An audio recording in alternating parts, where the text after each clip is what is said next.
kami atas nama umat Islam wilayah Samudra Pasai, Nanggro Aceh Darussalam menyatakan sangat tersinggung dan sangat marah dengan pernyataan Menteri Agama Yakut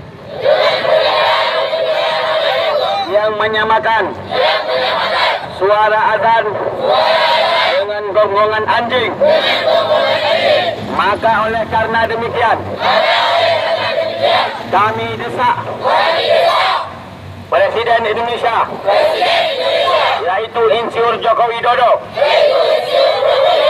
untuk memecat Menteri Agama Yakut dari jabatan Menteri Agama.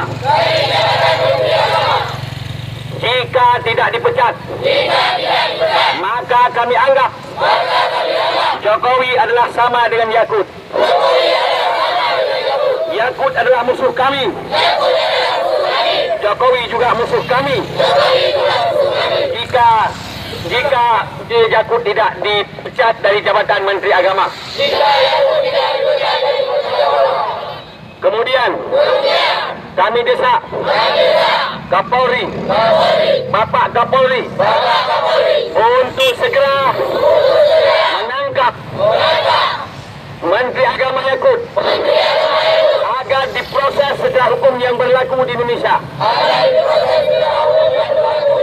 Karena Menteri Agama Yakut telah membuat kegaduhan di atas Republik ini dan juga telah menistakan Islam sehingga terjadi protes demi protes dari umat Islam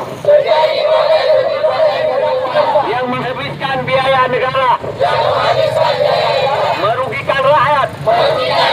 Maka oleh karena demikian kami mohon kebijaksanaan Bapak Kapolri untuk segera menangkap Menteri Agama Yakut. Jika tidak ditangkap, maka kami anggap rezim ini semuanya sama. Artinya semua mereka mendukung menistakan Islam.